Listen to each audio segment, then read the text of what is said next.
അങ്ങനെ കല്യാണമൊക്കെ കഴിഞ്ഞു. ഇനിയാണ് ഞങ്ങൾ ചെക്കൻ്റെ വീട്ടുകാരുടെ പരിപാടി. അങ്ങനെ ചെക്കൻ്റെ പെണ്ണിൻ്റെ ഒക്കെ നല്ല അടിപൊളി എൻട്രി കഴിഞ്ഞ് കൃത്യം സമയത്ത് എൻ്റെ ഫ്രണ്ട്സ് എത്തി. അപ്പോൾ പിന്നെ അവരായിട്ട് ഫുഡൊക്കെ കഴിച്ച് ചില്ലാവനൊരു ഐസ്ക്രീം കഴിച്ച് വിട്ടപ്പോഴേ അവിടെ നല്ല അടിപൊളി ഗാനമേളയും ഫോട്ടോഷൂട്ടൊക്കെ നടക്കുന്നുണ്ട്.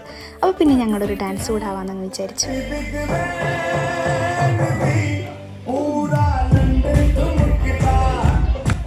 സംഭവം ഞങ്ങൾ ഡാൻസ് കളിച്ച് കൊളാക്കി കോമഡി ആക്കിയെങ്കിലും നമുക്ക് അപ്പോൾ കിട്ടിയ സന്തോഷം ഉണ്ടല്ലോ, ഇനി ഓർത്ത് വയ്ക്കാനുള്ള മൊമെൻറ്റ്സ്, അതാണ് ഇതിൽ ഏറ്റവും ഹൈലൈറ്റ്. നമ്മുടെ ലൈഫിലും എല്ലാ കാര്യങ്ങളും അങ്ങനെയാണ്. ഒന്നും പെർഫെക്റ്റ് ആവണമെന്നില്ല. നമുക്കതൊന്ന് സന്തോഷം കിട്ടുന്നുണ്ടോ, നമ്മളായിരിക്കാൻ പറ്റുന്നുണ്ടോ, എങ്കിൽ അത് അടിപൊളിയായിരിക്കും. അങ്ങനെ അതെല്ലാം കഴിഞ്ഞൊരു ഫാമിലി ഡിന്നറും കൂടി കഴിച്ചിങ്ങനെ ഇരിക്കുമ്പോഴാണ് നമ്മുടെ ശ്രീക്കു വരുന്നത്. പുഷ്പ താഴ്ത്തില്ലടാന്ന് പറഞ്ഞ പോലെ നമ്മുടെ ശ്രീക്കുവിൻ്റെ കയ്യിൽ താഴ്ന്നില്ല കേട്ടോ. സംഭവമുള്ള ഡ്രസ്സ് അവൾക്ക് കുത്തുന്നുണ്ട്. അതാണ് ഈ നൃത്തം നിൽക്കുന്നത്. അതൊക്കെ കഴിഞ്ഞ് കറങ്ങുന്ന ഒരു വീഡിയോ എടുക്കാമെന്ന് വിചാരിച്ചപ്പോഴേ കൂടെ കറങ്ങാൻ ഒരാളും കൂടി വന്നേ. അങ്ങനെ കറങ്ങിക്കൊണ്ടിരിക്കുമ്പോഴേ കറക്കം 3 പിന്നെ കറക്കം 5 പേരുടെ. എന്തായാലും കറങ്ങി തിരിഞ്ഞെല്ലാവരും വീട്ടിലെത്തി. ഓൾ ഓവർ കല്യാണം ശുഭം.